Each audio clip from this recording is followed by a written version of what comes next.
Hello भाइयों बहनों, कैसे हो सभी। आशा करता हूँ स्वस्थ होंगे, तंदुरुस्त होंगे, अच्छे होंगे। ठीक है, आज के हम वीडियोस से और आज की वीडियोस से ही हम स्टार्ट कर रहे हैं कि आपको पढ़ाना कि what is the contract law. इसकी पूरी एक सीरीज चलने वाली है, तो make sure you subscribe the channel, press the bell icon, जिससे आपको हमारे वीडियोस की नोटिफिकेशन सबसे मिले पहले।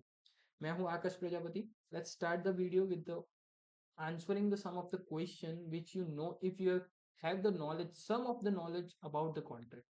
सो सबसे पहला क्वेश्चन यहाँ पर है कि कॉन्ट्रैक्ट होता क्या है। अगर आपको थोड़ा सा भी नॉलेज है और नहीं भी है तो आपको आंसर देने की ट्राई करनी चाहिए। आपको मैं पूछ रहा हूँ कि एग्रीमेंट एक कॉन्ट्रैक्ट होता है क्या। अब इसके लिए आपको डिफरेंस बताना पड़ेगा, इसके लिए जो कि नेक्स्ट क्वेश्चन है। ठीक है, और कॉन्ट्रैक्ट लॉ किस लॉ के द्वारा गवर्न होता है ये आपको बताना पड़ेगा। और कब एक एग्रीमेंट कॉन्ट्रैक्ट के अंदर तब्दील होता है या तो कन्वर्ट होता है। और क्या मोरल ऑब्लिगेशन के भी कॉन्ट्रैक्ट होते हैं। ये आपको अगर नॉलेज है कॉन्ट्रैक्ट का तभी आंसर देना चाहिए, और नहीं भी है तो भी आंसर देना चाहिए। ठीक है, चलो हम पढ़ते हैं कि हिस्टोरिकल की कॉन्ट्रैक्ट इवॉल्व कैसे हुआ, कहाँ से आया। ठीक है, तो सबसे पहले 1600 से पहले की बात करें तो पहले राज रजवाड़े होते थे, जिसके अंदर कभी भी कहीं पर भी ये मोरल वैल्यूज कहीं पर भी वायलेट होते थे तो किंग्स या तो अंदर जाके मंत्री होते थे, किंग के जो करीबी मंत्री होते थे, वो जाके वहां पर सभी डिस्प्यूट सॉल्व करते थे। बट वहां पर ही जब 1600 के चार्टर से ब्रिटिश ईस्ट इंडिया कंपनी अपने भारत के अंदर आई ट्रेड करने के लिए, तो एक चार्टर के द्वारा 1661 एंड 1726 के चार्टर के द्वारा, देखो इसके अंदर एक थोड़ा स्पेसिफिक मूवमेंट है जहां पर लेबर लॉ या तो इंटरनेशनल लेबर ऑर्गेनाइजेशन उस टाइम पे नहीं होता, बाकी लेबर्स अपने राइट के लिए लड़ाई कर रहे थे।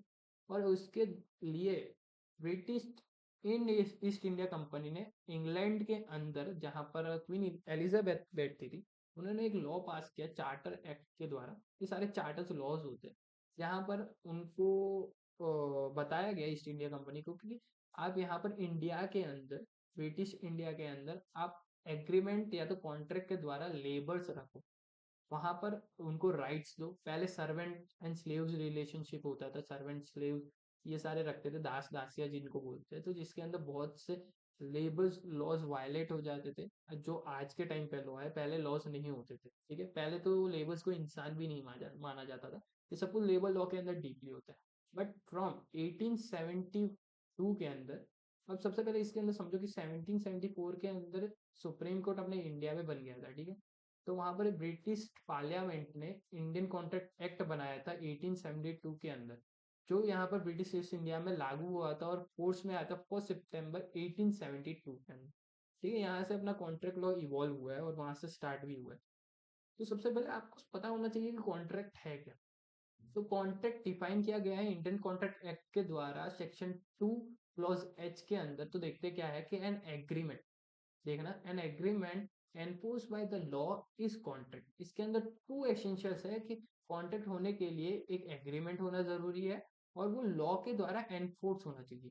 तो इससे पहले आपको समझना पड़ेगा कि एग्रीमेंट क्या होता है, तो वही आपको नेक्स्ट स्लाइड में मैं आपको बताता हूँ कि सेक्शन 2 क्लॉज ई के अंदर बताया गया कि एग्रीमेंट है क्या किसके, इंडियन कॉन्ट्रैक्ट एक्ट के, कि every promise and every set of promise forming consideration.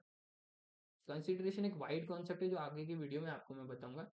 ठीक है, for each other is agreement. Agreement बनाने के लिए एक फॉर्मूलाज भी होता है, लाइक जो लॉफुल लॉ के अंदर बनाया जाता है कि एक ऑफर देना होता है, बाद में अदर पार्टी जब एक्सेप्ट करते हैं तब जाके एग्रीमेंट बनता है। ठीक है, और एग्रीमेंट इम्प्लाइड भी हो सकता है, एक्सप्रेस भी हो सकता है। अब एक्सप्रेस का मतलब क्या होता है कि वो ओरल भी हो सकता है या तो रिटर्न भी हो सकता है, बाकी उसको कम्युनिकेट करना होता है। और वहीं अगर मैं बात करूँ इम्प्लाइड की, तो वहां पर कम्युनिकेट नहीं होता तो भी जाके वो कॉन्ट्रैक्ट होता है लॉ के द्वारा। ठीक है, और आपको यहाँ पर एक क्वेश्चन का आंसर भी देना है कि एग्रीमेंट एक वाइड कॉन्सेप्ट है या कॉन्ट्रैक्ट एक वाइड कॉन्सेप्ट है। सोच समझ के आंसर देना और थोड़ा रिसर्च करके आंसर देना जिससे आपको पता चले। ठीक है, हम देख लेते हैं कि वैलिड कॉन्ट्रैक्ट किसे कहते हैं। वहां पर वैलिड कॉन्ट्रैक्ट बनाने के लिए थोड़े बहुत चीजें का रिक्वायरमेंट होता है लॉ के द्वारा। तो मिनिमम 2 पार्टीज होनी चाहिए। अब देखो कोई ऐसा नहीं है कि ए करके एक बंदा है, वो खुद के लिए ही कॉन्ट्रैक्ट बना रहा है ए के पास ही, यानी ए खुद से ही कॉन्ट्रैक्ट कर रहा है कि मैं तेरा घर भी बना लूंगा और साथ में मैं तुझको पैसे भी दे दूँ। तो ऐसा कोई कॉन्ट्रैक्ट का नीड ही नहीं है। ठीक है, तो पार्टी होनी चाहिए, ऑफर एक्सेप्टेंस जिससे एग्रीमेंट बनता है पहले, ठीक है, intention of creating legal relationship, ठीक है। और अब इसके अंदर घर के कोई सी कामों के लिए आप एग्रीमेंट नहीं बन सकते या कॉन्ट्रैक्ट नहीं बना सकते। कैपेसिटी ऑफ पार्टीज होनी चाहिए, ठीक है, कंसेंट होनी चाहिए, अब फ्री कंसेंट भी होनी चाहिए। कंसेंट और फ्री कंसेंट के अंदर थोड़ी सी ही छोटा सा एक कॉन्सेप्ट है जो आपको समझना पड़ेगा, वो आगे की वीडियो में हम समझेंगे। लॉफुल कंसिडरेशन होता है यानी लाइक मनी, मनीज होती है या तो कोई प्रॉमिस होता है, वो कंसिडरेशन बन सकता है।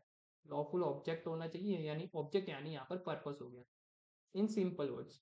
ओके, पॉसिबल टू परफॉर्म होना चाहिए, कॉन्ट्रैक्ट इसी चीज का होगा जो पॉसिबल होगा परफॉर्म करने के लिए, ठीक है। और लीगल फॉर्मेलिटीज करनी होती है, इसके बाद ही कॉन्ट्रैक्ट बनता है। बहुत सारे टाइप्स ऑफ कॉन्ट्रैक्ट होते हैं। सबसे पहले एक्सप्रेस कॉन्ट्रैक्ट होता है जो मैंने आपको बताया, इम्प्लाइड कॉन्ट्रैक्ट होता है जो हम बातें नहीं करते या तो किसी से कम्युनिकेट नहीं करते तब भी जाके वो कॉन्ट्रैक्ट बन जाता है। क्वासी कॉन्ट्रैक्ट होता है, वॉइड कॉन्ट्रैक्ट होता है, वॉइडेबल कॉन्ट्रैक्ट होता है, इसके बीच में भी एक थोड़ी सी पतली सी लाइन है जो आगे की वीडियो में मैं आपको बताऊँ। फिर लीगल कॉन्ट्रैक्ट होता है, एग्जीक्यूटेड कॉन्ट्रैक्ट होता है और एग्जीक्यूटरी कॉन्ट्रैक्ट होता है। सेम वे कॉन्सेप्ट आपको बाद में समझाऊंगा। इलिटरल कॉन्ट्रैक्ट होता है, अनडिलिटरल कॉन्ट्रैक्ट होता है, बाइलेटरल कॉन्ट्रैक्ट होता है, ग्रेटिट्यूस कॉन्ट्रैक्ट होता है, नॉन ग्रेटिट्यूस कॉन्ट्रैक्ट होता है, अनएनफोर्सेबल कॉन्ट्रैक्ट होता है। अब वॉइड और अनएनफोर्सेबल कॉन्ट्रैक्ट के अंदर थोड़ा सा कॉन्सेप्ट फेयर होता है, बहुत बड़ी चीज है ये दोनों, और बहुत ज्यादा अमाउंट ऑफ नॉलेज होता है इसके लिए, इसके अंदर बहुत डीप में जाना होगा जो आपको मैं नेक्स्ट वीडियोस में बताता रहूँगा, जिसके लिए आपको पहले सब्सक्राइब करना पड़ेगा चैनल को। देखो यहाँ पर थोड़े बहुत केस लॉज है जो आप सॉल्व कर सकते हो, भले आपको नॉलेज है या नहीं है कॉन्ट्रैक्ट लॉ के अंदर, ठीक है। लेखपाल करके एक फादर है, वो 5 lakhs उसके सन को ऑफर करता है। क्यों ऑफर कर रहा है कि अगर वो सीए एग्जाम पास करता है तो ये फ्यूचर बेस पे कॉन्ट्रैक्ट कराया गया है, ठीक है। अगर वो पास करता है एग्जाम तो उसके पापा लेखपाल उसके बच्चे को 5 लाख रुपए देंगे। क्या ये वैलिड कॉन्ट्रैक्ट है?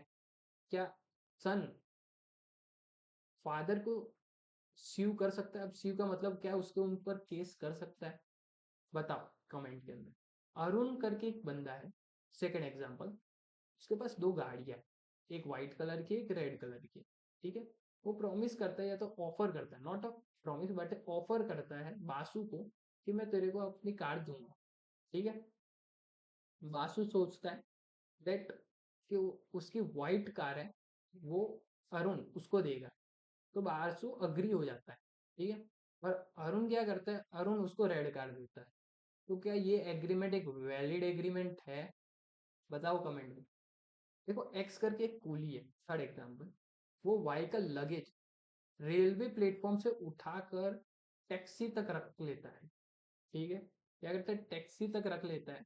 तो क्या यहाँ पर वाई को एक्स को पैसे देना होगा कि नहीं देना होगा? देखो यहाँ पर कम्युनिकेट नहीं हुआ इन दोनों के बीच में, यहाँ पर कहीं पर भी कम्युनिकेट नहीं हुआ ना। वाई ने बोला है एक्स को कि तू मेरा कूली बन जा, मेरा लगेज रख ले, या तो ना एक्स ने वाई से बोला है कि मैं आपका लगेज उठा देता हूँ, उसके एक्सचेंज में मुझे पैसे दे दो। तो ये कॉन्ट्रैक्ट वैलिड है कि नहीं है, ये बताना। देखो इसका आंसर नेक्स्ट स्लाइड में ही है, तो स्टॉप करके आप बताओ पहले इसका आंसर, बाद में आप आंसर देखो। देखो लेखपाल को स्यू नहीं कर सकते हैं, लेखपाल स्यू नहीं हो सकता उसके सन के द्वारा, क्योंकि एक लीगल रिलेशनशिप इंस्टॉल नहीं हुआ था जो कि एक one of the essential agreement है। अरुण का केस के अंदर क्या हुआ, वहां पर कॉन्ट्रैक्ट इनवैलिड है या तो एग्रीमेंट इनवैलिड है। क्यों? क्योंकि वहां पर कंसेंट नहीं थी, प्लस कंसेंशुअल ईडीएम था, यानी मिसअंडरस्टैंडिंग थी बीच के अंदर। यहाँ पर वाई और एक्स के बीच का जो कॉन्ट्रैक्ट है वो वैलिड है। क्यों वैलिड है? क्योंकि वो इम्प्लाइड कॉन्ट्रैक्ट है, ठीक है। इसके अंदर मैं एक और एग्जांपल देता हूँ, लाइक राम करके एक बंदा है जिसके 500 रुपए गिर गए, ठीक है। अब उसको गिरते हुए श्याम ने देखा, श्याम ने 500 रुपये उठा दिया। अब श्याम की लीगल रिस्पॉन्सिबिलिटी बन गई कि वो वापस उनको पैसे दे दिए जाए, ठीक है। ये एक कॉन्ट्रैक्ट हुआ, ये एक इम्प्लाइड कॉन्ट्रैक्ट होता है जो लॉ के द्वारा बनाया जाता है। ये एक मोरल वैल्यू का भी कॉन्ट्रैक्ट है, बाकी ये जस्ट एन एग्जाम्पल है। तो it is an legal obligation of Shyam to give Ram his money back, ठीक है। तो ये सेम केस के अंदर भी ऐसा ही हुआ कि यहाँ पर कम्युनिकेशन नहीं हुई थी राम और श्याम के बीच में, सेम वे वाई और एक्स के अंदर कम्युनिकेशन नहीं हुई थी, पर ये कॉन्ट्रैक्ट वैलिड कॉन्ट्रैक्ट है। देखो थोड़े से एक और केस क्लोज है, जो स्मॉल है, क्रिटिकल है, जो आपको आंसर करने चाहिए, ठीक है। मिस्टर वाई है, मिस्टर एस को प्रॉमिस करता है कि वो उनको 4 चेयर्स देगा, ठीक है। और उसके बीच के अंदर जो भी आर और एस के बीच में जो भी लेन देन हो रहा है, ठीक है, उसकी प्राइस नक्की कौन करेगा? एफ बंदा। तो क्या ये एक वैलिड कॉन्ट्रैक्ट है? बताओ। एक पी करके बंदा है जो टी को प्रॉमिस करता है कि मैं तेरे को 10 लाख रुपए दूंगा। कब दूंगा? अगर तू मेरी वाइफ को जिंदा करेगा तो। क्या वैलिड कॉन्ट्रैक्ट है? इसके अंदर आपको याद करना पड़ेगा कि एक एसेंशियल कॉन्ट्रैक्ट, एसेंशियल एलिमेंट था कि पॉसिबल होना चाहिए परफॉर्म करने के लिए, ठीक है। यहाँ पर एन आ जाएगा।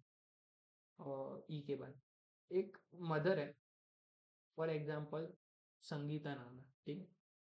वो उसके बेटे को, रामू को प्रॉमिस करती कि मैं तुझे 500 रुपये दूंगी अगर तू मेरे साथ बाजार में खाना लेने आया, यानी शॉपिंग करने आया तो, ठीक है। बच्चा चल गया और बाद में उसको पैसे नहीं मिले, तो क्या स्यू कर सकता है? ये सेम केस हो गया, अभी अपने ने पढ़ा था, देखो इसके अंदर लखपाल केस के अंदर, ठीक है।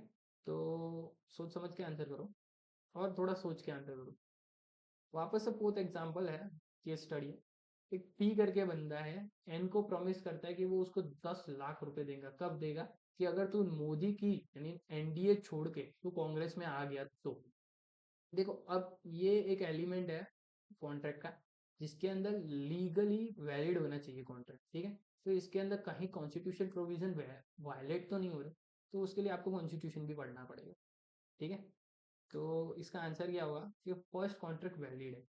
हाँ, एफ एफ बंदा डिसाइड कर सकता है कि आर और एस के बीच में जो भी ट्रांजेक्शन हो रहा है उसके पैसे वो एफ डिसाइड करेगा, ठीक है। यहाँ पर इम्पॉसिबल परफॉर्म करने के लिए, ठीक है, मरी हुई किसी मरे हुए को कोई इंसान जिंदा नहीं कर सकता until unless आप भगवान नहीं हो, ठीक है। यहाँ पर एक डोमेस्टिक रिलेशन हुआ है, सेम एज वो लखपाल के केस के अंदर जो हुआ था, तो यहाँ पर स्यू नहीं कर पाएगा और ना ही ये कॉन्ट्रैक्ट वैलिड है, ठीक है। और पॉलिटिकल पार्टी से वो रिजाइन करके दूसरी पार्टी में नहीं आएगा, क्योंकि यहाँ पर कॉन्स्टिट्यूशन प्रोविजन वायलेट हो जाते हैं। इसके अंदर एंटी डिफेक्शन लॉ भी आ जाता है इन एक्शन, ठीक है। तो आज के लिए इतना ही था। अगर आपको इस वीडियो के अंदर कुछ भी डाउट हो, या तो आपको ये पीपीटी चाहिए हो पढ़ने के लिए, तो मुझे इस ईमेल पे मैसेज जरूर करना। मैं आपको ईमेल पे ही ये पीपीटी भेज दूंगा। और कहीं पर कुछ डाउट हो तो भी बता देना। और आगे के लिए वीडियो के लिए सब्सक्राइब जरूर कर देना और बेल आइकन प्रेस कर देना, जिससे मैं आपको बता सकूं कि कॉन्ट्रैक्ट लॉ के अंदर और क्या क्या चीज़ें हैं और कैसी कैसी चीज़ें। ठीक है, आज के लिए इतना ही। आशा करता हूँ आपको वीडियो पसंद आई होगी। नेक्स्ट वीडियो के लिए सब्सक्राइब जरूर कर देना। Thank you.